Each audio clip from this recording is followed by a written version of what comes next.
Good morning. I'm Steve Jurens with your live Northeast Radio SD News for Friday, June 26, 2026.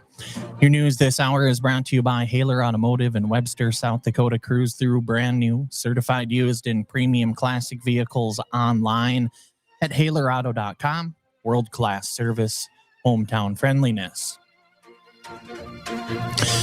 Creighton Economist Dr. Ernie Goss warns that rising federal and state tax burdens on high-income earners are accelerating migration to low-tax states. In his June 2026 Economic Trends Report, Goss says top earners, those making over $1 million, pay an average tax rate of 26.8%, accounting for nearly a third of all U.S. tax collections. Meanwhile, states like California, Minnesota, and New York continue pushing new wealth taxes, while no income tax states such as Florida, Texas, and Tennessee are seeing strong in-migration. Goss says tax-heavy states will ultimately collect less than expected as wealthy residents relocate. The report also highlights inflation pressures, weak agricultural conditions, and mixed natural economic signals heading into the summer. Moratorium on cell-cultured protein products takes effect July 1st under Senate Bill 124. Governor Larry Roden says the pause allows more time to study safety concerns and avoid costly legal battles while respecting free market values. The compromise legislation brought together aid groups, lawmakers, and industry stakeholders. The South Dakota Cattlemen's Association praised the move, saying lab-grown products will, quote, never be a competition to real meat, end quote. The moratorium follows a 2025 law banning false labeling of cell-cultured products as meat. Its rollout coincides with this week's Governor's Egg Summit. Senators Mike Rounds and Cindy Hyde-Smith have introduced the Dismemberment Abortion Ban Act of 2026, targeting second trimester dilation and evacuation procedures. The bill would create a nationwide prohibition and impose fines or up to 2 years in prison for providers who knowingly perform the procedure. A companion bill is already filed in the House. Supporters argue the legislation protects fetal life and closes legal gaps in federal standards. Major pro-life organizations, including National Right to Life and Susan B. Anthony Pro-Life America, have endorsed the bill, calling it a key step in the post-Roe landscape. Federal prosecutors have dismantled 4 major drug trafficking organizations responsible for bringing massive quantities of meth and fentanyl into South Dakota. 63 defendants have been charged with 660 years of combined federal prison sentences already handed down. U.S. Attorney Ron Parsons says the operations pumped more than 1,000 pounds of meth and tens of thousands of fentanyl pills into the state. The networks stretched from California, Nevada, Arizona, and Mexico into Sioux Falls, Rapid City, and the Pine Ridge area. Excuse me. Parsons says the takedowns are part of a national effort to eradicate cartel activity.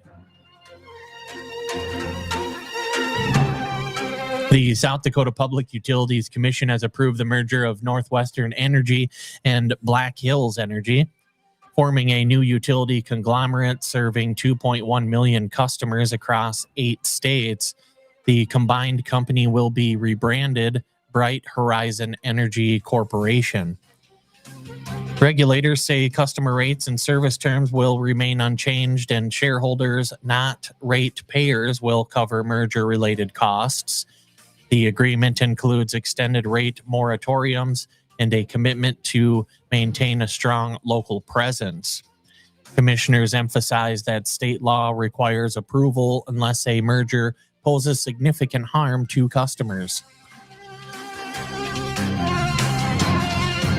Millbank philanthropists Doug and Linda Burry have been honored with the South Dakota Community Foundation's Hometown Hero Award for decades of community service. Since opening Linda's Fashions in 1980, the couple has supported organizations including Millbank Fire and Rescue, the hospital, Valley Hospice, the Backpack Program, and Snow Queen Festival. They recently established a donor-advised endowment fund with the SDCF to ensure long-term charitable giving. The Burries are also major supporters of the Fairy Godmothers Fund, which provides emergency assistance to women in crisis. Senator Mike Rounds has placed a blanket hold on all nominees to the USPS Board of Governors, citing severe mail delays across South Dakota. In a sharply worded letter to Senate committee leaders, Rounds said postal leadership, including the Postmaster General, has repeatedly dismissed concerns. He has requested an inspector general investigation, but says South Dakotans shouldn't have to wait for a report before service improves. Brown says he will lift the hold only when mail delivery returns to levels, quote, at least equal to the days of the Pony Express, end quote. Cottington County commissioners have approved a memorandum of understanding to transition from the traditional drug court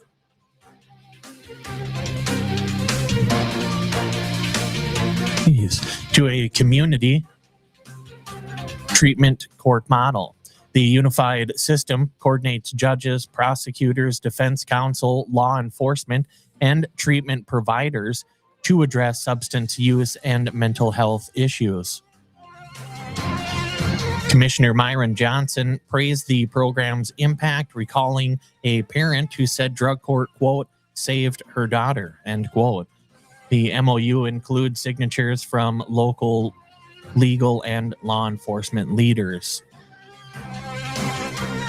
Cottington County Emergency Management Director Andrew Delgado briefed commissioners on recent storm response efforts, including drone surveys near Henry after reports of a possible brief tornado touchdown. His office also responded to a hazardous materials truck fire, documenting runoff and containment for state regulators. Delgado highlighted new state firefighter PPE grants under Senate Bill 136, which allocates $5 million for volunteer departments.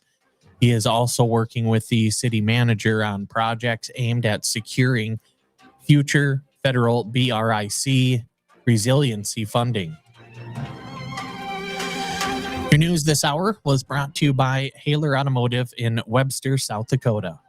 Cruise through brand new, certified used, and premium classic vehicles online at HahlerAuto.com.